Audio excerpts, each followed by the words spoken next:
Om Gam Ganapataye Namaha. Om Gum Gurubhyo Namaha. Om Aim Saraswatye Namaha. I begin this narration of pilgrimage across the sacred land of India at one of its highest and most remote points, the village of Mana, perched on the border with Tibet, about 3,400 meters above sea level. Here lies the legendary cave of Vyasa, called Vyas Gufa, the sage and chronicler who, it is said, organized the Vedas and gifted humanity with the epic Mahabharata. May Goddess Saraswati, sage Vyasa, Master Swami Sivananda, and our teacher Swami Vishnudevananda bless me in writing this humble text. Travel notes from my pilgrimage across northern India in the autumn of 2024. This text is presented to you by Rajeshwari. Day 1. We left Delhi in the afternoon. Our group consists of about 50 people, many of whom are swamis, brahmacharis and staff from the Sivananda Yoga Centres of Europe, as well as teachers and students from different countries. I think the first thing that impresses you, quite literally, when you arrive in India is its special fragrance. This distinct scent greets you almost as soon as you step off the plane. It is not exactly pleasant or unpleasant. It's a unique mix of the Indian heat, big city smog, vibrant spices, oils, exhaust fumes, and a certain elusive element that, in my opinion, you can only find here, a sense of divine closeness, as daily life and spirituality are tightly interwoven here like nowhere else in the world. Vrindavan, our destination, is a place dear to every devotee of Krishna. According to legend, this is where young Krishna played with the village women or gopis and caused his mischiefs. These days, the city is so crowded with tourists and pilgrims that it's best to arrive at dawn or dusk, when the daily bustle subsides and the streets breathe in the cool night air. Under the cover of night, we arrive in this enchanted city.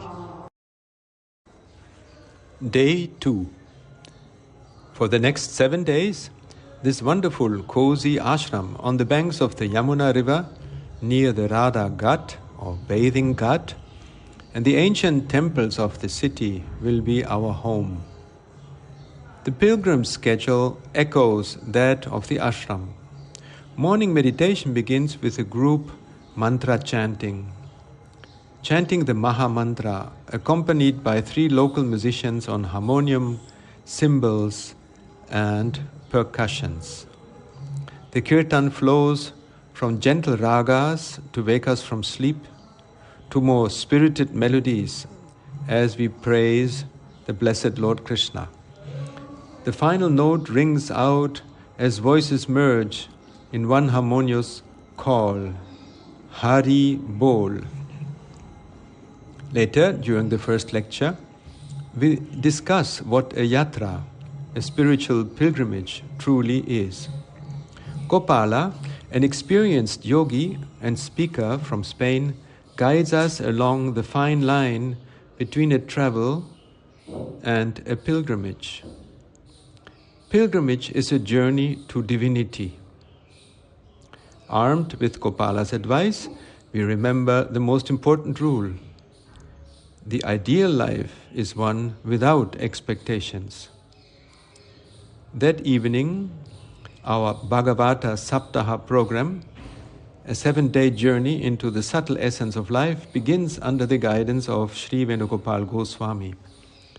With grace and simplicity, he charms and teaches us through stories from the Holy Scripture, Srimad Bhagavatam. Day 3.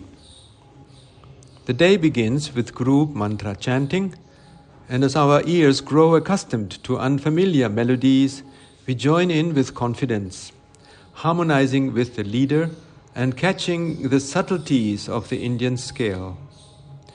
Yoga classes help us adjust to the flow and build endurance so we are less distracted by some physical discomfort and get fully absorbed in our spiritual program. Today, in a beautiful lecture on Bhakti, Swami Sivananda introduces us to the book of our Guru, Swami Sivananda, all about Hinduism. He explains concepts like lower Bhakti and para Bhakti, or highest Bhakti, and how Jnana Yoga, the yoga of wisdom, and Bhakti Yoga, the yoga of devotion, merge in the end. In the evening, Sri Venugopal Goswami guides us along the path of love consciousness, as taught in this sacred text. Each phrase deserves a lecture, or at the very least, a meditation. Hearing it once is not enough. To internalize this wisdom, one must follow the threefold path of yogic knowledge. First, hear the truth, then reflect on it, and then meditate on it until it becomes part of your own being. Liberation is acceptance, surrender to love, consciousness. This is the journey.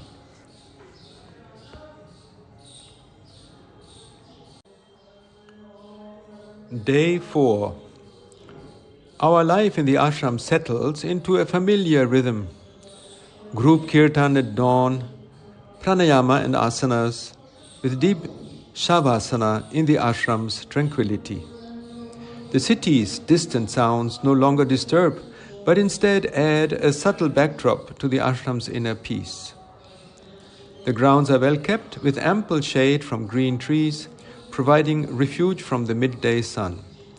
The ashram staff ensures everything runs smoothly, from sweeping the courtyard and keeping the monkeys at bay, to preparing nourishing food and decorating the hall for the evening program. It is a joy to see how the ashram functions like a living organism, each member's contributions harmonizing with one another.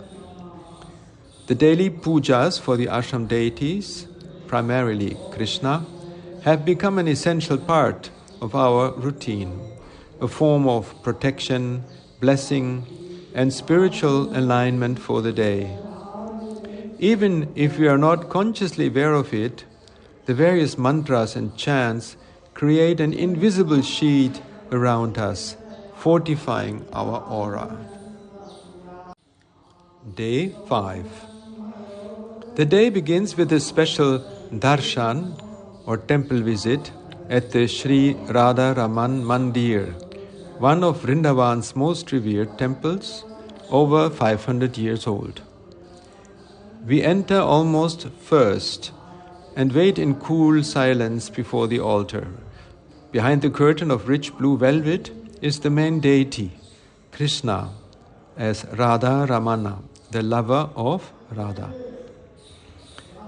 The temple fills quickly, and soon a male voice begins chanting the Mahamantra accompanied by harmonium.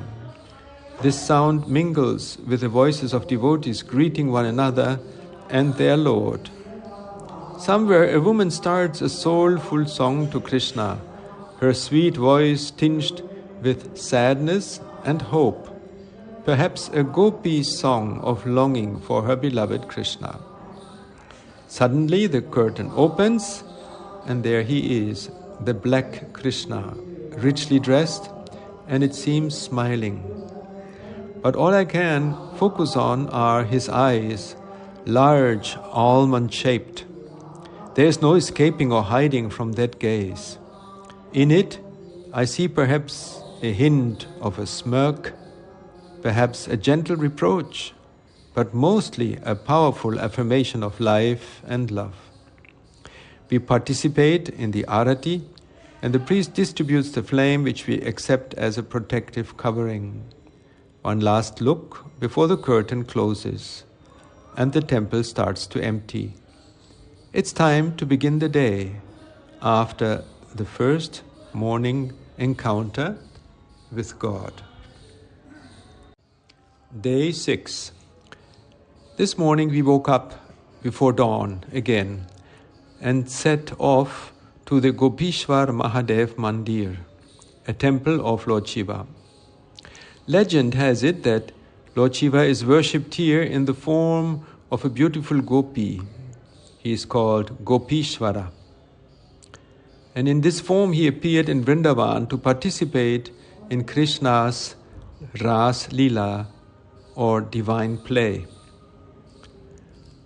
Our path winds through the narrow streets of Vrindavan, the city still asleep with only a few passerby, dogs and motionless monkeys cuddling on the rooftops. Vrindavan is known for its old sewage system, which runs not underground but right along the streets.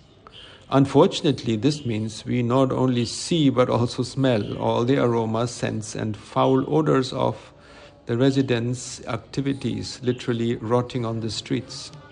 One must be careful while walking. The road is uneven, sometimes hastily constructed, often damaged. It's important to watch where you step to avoid landing in a pile of garbage or cow dung or a forgotten tattered trouser. As I navigate the alleys of the city to the temple, I reflect on what a blessing it is for us to be in the refuge of the Radha Raman ashram under the protection and guidance of our host, Sri Venugopal Goswami. How wise the swamis were to prohibit participants in the yatra from wandering the city alone. Even in these little stricter prohibitions, one can find and discern the love and care of the teacher and the master. During the evening program with Sri Venugopal Goswami, we once again journey to the Dvapara Yuga, the era of Krishna's life, immersing ourselves in the stories of Prahlada and Bharata. The lecture explains our senses are given to us to explore and know God. In this process of divine storytelling, I can fully experience this. My gaze is fixed on the inspired lecturer. My ears catch a variety of sounds, the recitation of Sanskrit, exquisite ragas praising Krishna and Shiva in turn, the melodic song of the flute, the steady harmonies of the harmonium, the reliable rhythms of the percussions, and the ringing splashes of the cymbals. My sense of smell picks up the aromas of incense from the temple, mixed with the scents of spices and baking bread from the kitchen, as well as the first fresh scents of the descending night over the city.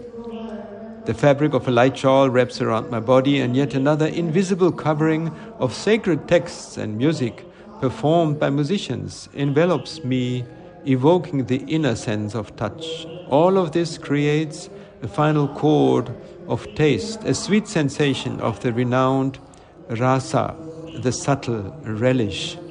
All five senses bask in the divine waves of the Bhagavata Saptaha, immersing myself in love consciousness. After witnessing the puja for baby Krishna yesterday, today's program elevates us another step. A puja for the mountain Govardhan, a rare ritual, as it seemed to me, almost no one present had ever seen before. I will keep the details a secret, so that in your own time you can savor this mystery as well. Day 7. A new day brings up new surprises. Today it's a darshan on the sacred river Yamuna. We board the boats shortly after dawn, filled with energy as the river gently carries our boats along its banks.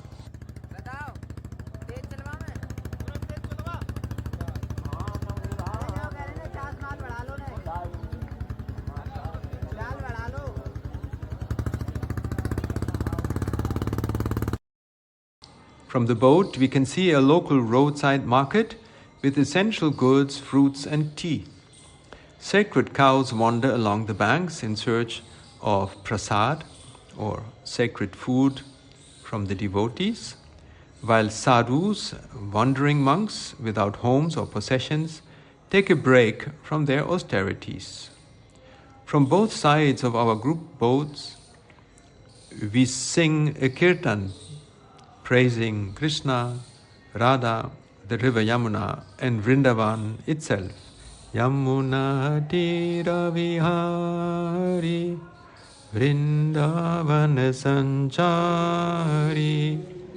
On the opposite bank of the river, a little away from the city's bustle, we stop for a tea break, taking in the white domes of the temples in the sacred city, gazing at the pale sandy fields of the surrounding villages, and inhaling the morning air.